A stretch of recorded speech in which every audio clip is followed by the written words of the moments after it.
रत्नागिरी जिल्ह्याच्या विकास कामांना चालना देणारी म्हणजे जिल्हा स्तरावरची नियोजन समिती आणि ह्या नियोजन समितीची बैठक उद्या ह्याच सभागृहामध्ये उद्या 11 वाजता जिल्ह्याचे पालकमंत्री उदय सामंत यांच्या उपस्थित होणार आहे। पण तसं पाहता बैठका ह्या होतच असतात, पण उद्याच्या बैठकीला एक वेगळं महत्त्व प्राप्त झालं आहे। त्यामध्ये उदय सामंत तिसऱ्यांदा पालकमंत्री झाल्यानंतर त्यांच्या अध्यक्षतेखाली पहिली बैठक, त्याचबरोबर रत्नागिरी जिल्ह्यातल्या 5 विधानसभा मतदारसंघातील 2 आमदार ह्या जिल्ह्यातले मंत्री आहेत। त्यामध्ये उद्योगमंत्री या नात्याने पालकमंत्री उदय सामंत आणि दापोली मंडळचे आमदार आणि गृहराज्यमंत्री योगेश कदम। सांगायचं तात्पर्य असं की 1995 ते 99च्या काळात ह्या जिल्ह्याला 2 मंत्री मिळाले होते।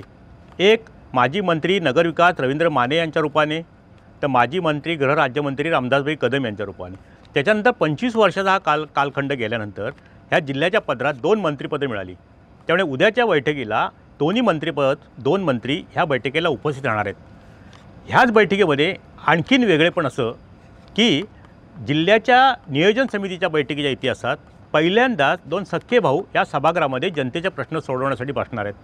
त्यामध्ये रत्नागिरीचे आमदार पालकमंत्री उदय सामंत आणि लांजा राजापूरचे आमदार भैया सामंत हे सख्खे भाऊ ह्या बैठकीला उद्या उपस्थित राहणार आहेत। हे या बैठकीचं आणखीन एक वैशिष्ट्य म्हणावं लागेल। त्याचबरोबर पहिल्यांदा सभागृहात ह्या बैठकीमध्ये भैया सामंत आमदार लांजा राजापूर आणि मंत्री या नात्याने योगेश कदम हे या बैठकीला उपस्थित असतील।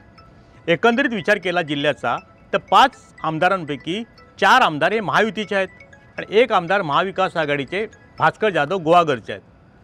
उद्याच्या बैठकीला रत्नागिरी सिंधुदुर्गचे खासदार नारायण राणे हे सुद्धा उपस्थित राहणार आहेत। तसा त्यांच्या दौऱ्याचा तपशील आला आहे। तर एकंदरीत ह्या जिल्ह्याच्या विकासाला चालना देणाऱ्या बैठकीमध्ये उद्याच्या अनेक वैशिष्ट्ये आपल्याला पाहता येतील। तर जिल्ह्याच्या विकास आराखड्याचा विचार केला तर 24-25चा जवळजवळ 360 कोटीचा विकास आराखडा होता। या आराखड्यावरती उद्यासुद्धा या बैठकीत चर्चा होणार आहे। साधारणपणे 216 कोटी रुपये राज्य शासनाकडून ह्या जिल्ह्याला प्राप्त झालेत।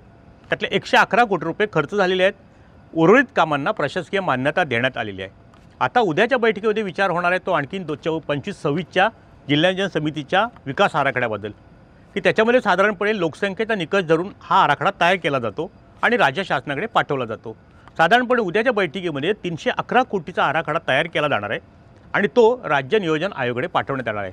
त्यामध्ये किती वाढ होते हा प्रत्यक्ष आकडा 6 तारखेला राज्याचे उपमुख्यमंत्री आणि अर्थमंत्री अजितदादा पवार यांच्या उपस्थित होणाऱ्या बैठकीमध्ये रत्नागिरी जिल्ह्याला आपल्याला त्या 311 मध्ये आणखीन किती अधिक मिळणार आहेत त्याबाबतचा आकडासुद्धा त्या बैठकीमध्ये जाहीर करण्यात येणार आहे। एकंदरीत सगळा विचार करता ही जिल्हा नियोजनाच्या बैठकीला महत्त्व असतं।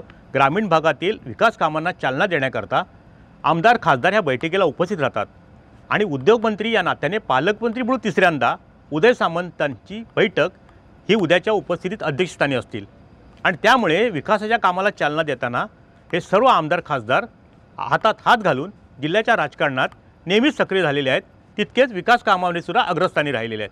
त्यामुळे उद्याच्या बैठकीचा जर चर्चा केली तर उद्याच्या बैठकीची ही अनेक वैशिष्ट्ये आणि ही बैठक अत्यंत खेळीमेळीच्या वातावरणात पार पडेल असं एकंदरीत बोललं जातं आहे। टाइम्स डिजिटलकरता किशोर मोरेसह दीपक मोहिते, रत्नागिरी। टाइम्स डिजिटलला लाईक करा, शेअर करा, सबस्क्राईब करा आणि बेल आयकॉन दाबायला विसरू नका। Times digital.